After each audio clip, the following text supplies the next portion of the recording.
እግዚአብሔር ራሱ ለክርስቶስ ይሰግዳል። ላረጋግጥ ይችላል። እግዚአብሔር ለክርስቶስ ይሰግዳል። እግዚአብሔር ራሱ የተናገረው ነው። ግባ ላሳይ መጽሐፍ ቅዱስ ላይ ላሳየልህ። ኖ ባይብል ላይ ላሳያ ላረጋግጥልህ። ባይብል ላይ እሺ፣ አትጮህ፣ ቀስ በል። በምጠይቅ ጊዜ ትመልሳለህ። ቀስ በል። እሺ፣ ቀስ በል። ኢየሱስ ክርስቶስ ለአምላኩ ይገዛል አይገዛም? ኢየሱስ ክርስቶስ ይገዛል። አዎ ይገዛል። እሺ፣ ኢየሱስ ታዲያ በምንድን ነው የተለየው ከሰዎች?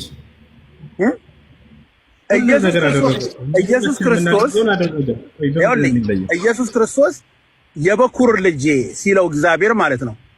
እግዚአብሔር የበኩር ልጄ ሲለው አንተ የበኩር ልጄ ነህ ሲለው ማለት ነው። ከክርስቶስ በፊት የተወለዱ ብዙ ሰዎች አልነበሩም? ኤልያስ እና ኤርሚያስ ራሳቸው ከክርስቶስ በፊት አልተወለዱ? እንዴት ነው እግዚአብሔር ክርስቶስ ለእግዚአብሔር አዳም ከክርስቶስ አልቀደመም?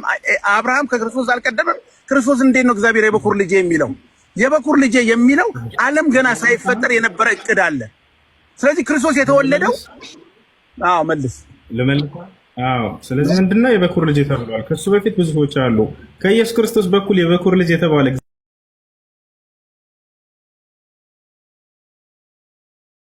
እግዚአብሔር የበኩር ልጁ ክርስቶስ ነው።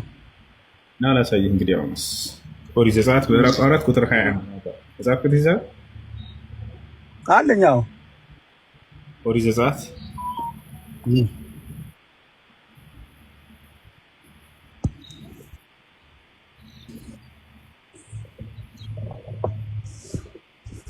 ምዕራፍ 4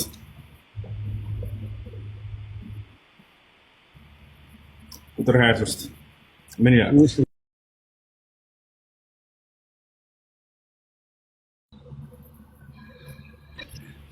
እንትን ሊወጣብኝ ነው። እንዳትወጣ የሚያስወጣ ከሆነ ያጣላላችሁ።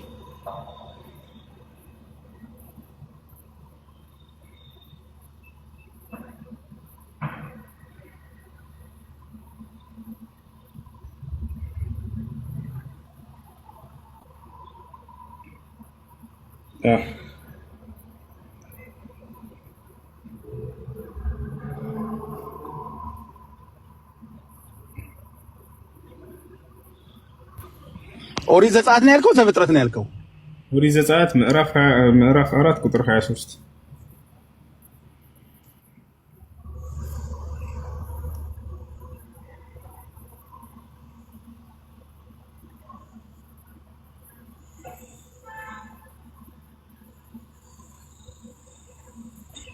ይሄ ሚስጥር ይገባሃል? እስራኤል ማን ነው? አንብብ ምን ይላል? ቶቶ እስራኤል የበኩር ልጅ ነው አለ አይደለም? አንብብ ቃሉን። ኢየሱስ ክርስቶስ ከእርሱ በፊት የበኩር ልጅ የለም ብለኛል። አንብበው ምን ይላል? ይሄ ምስጢር ይገባሃል? አንብበው። ጌታ ሰው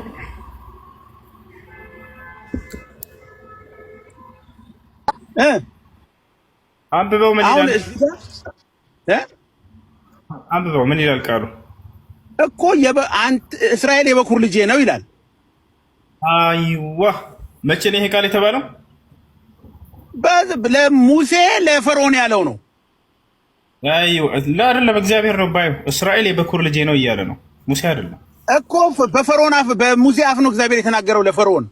ስለዚህ እግዚአብሔር የበኩር ልጄ እያለ እስራኤልን ይጠራዋል። እስራኤል ማን ነው? እስራኤል ያዕቆብ ነው። አሜን ጌታ ሰው። ስለዚህ ያዕቆብ የበኩር ልጅ ነው ለእግዚአብሔር። ያዕቆብ ሁለተኛ ልጅ ነው አላ እንደዛ አይልም። እንደዛ ኖ በመጽሐፍ ቅዱስ እኮ እንገርህ ማለት ነው። ያዕቆብ መጽሐፍ ቅዱስ አልገባህም ጭራሽ።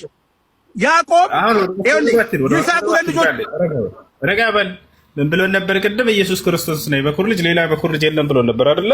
እዚህ ጋር ቀጥታ ማንን ያዕቆብ እንደሆነ የበኩር ልጁ አስቀመጠ። ከኢየሱስ ክርስቶስ በፊት የመጣው ማን ነው? ያውና ያዕቆብ የበኩር ልጅ ተብሏል። እና ላሳየህ ዘመንህ ይባረክ። ይሄ ቢባል እንዳው ኢየሱስ ክርስቶስ የበኩር ልጅ ቢባል አምላክ ያደርገዋል። ጭራሽ አምላክ ለማድረግ የሄዳችሁበት ነገር ስለሱ ገና አላወራንም፣ ግን የበኩር ልጅ የተባለው እሱ ብቻ ነው አለ። ያው እነዚህ ጋር ይታያቸዋል። ይሄ ነው እስራኤል የበኩር ልጄ ነው አለ። ማን ነው እስራኤል ስለው ያዕቆብ ነው አለ። ስለዚህ ያዕቆብ የበኩር ልጁ ነው። ያዕቆብ የበኩር ልጅ ነው ለእግዚአብሔር። ሙሴ ነው ያለው አለ። ላ ሙሴ አይደለም፣ ያውና እግዚአብሔር አለ ነው የሚለው። ፈርዖንም እግዚአብሔር እንዲህ ይላል፣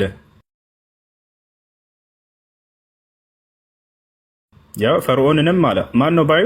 ሙሳ ለፈርዖን እየነገረው ነው። ምን አለ እግዚአብሔር? እግዚአብሔር እንዲህ ይላል፣ እስራኤል የበኩር ልጄ ነው አለ። ሙሴ ነው ያለው ትላለህ?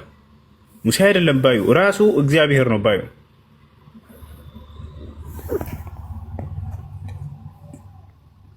ጥያቄ አለ? ይቀጥል። ለጌታ ሰው ሙሴ እግዚአብሔር እንዲህ ይላል ብሎ ለፈርዖን ሙሴ ነው እግዚአብሔር እንዲህ ይላል እግዚአብሔር ነው ያለው። በሙሴ በኩል አድርጎ በነብዩ ሙሴ በኩል አድርጎ ለፈርዖን የተናገረው ንግግር ነው፣ አባባል ነው አይደለም። ስለዚህ ያዕቆብ በመጽሐፍ ቅዱስ ላይ የማይገባ ነገር አለ። አንድ ነገር ልንገርህ ማለት ነው። ለሁለተኛ ጊዜ አሁን ሶስተኛ ከደገምክ ትወጣለህ። በስነ ስርዓት አውራ። ቅድም ተናገርክ፣ ዝም አልኩህ። የማይገባህ ነገር አልክ። አንተ የማታውቀው ነገር እኮ ነው ዛሬ ያሳየው። ገብቶሃል አይደለ? ከዚህ በላይ መግባት አለ እንዴ?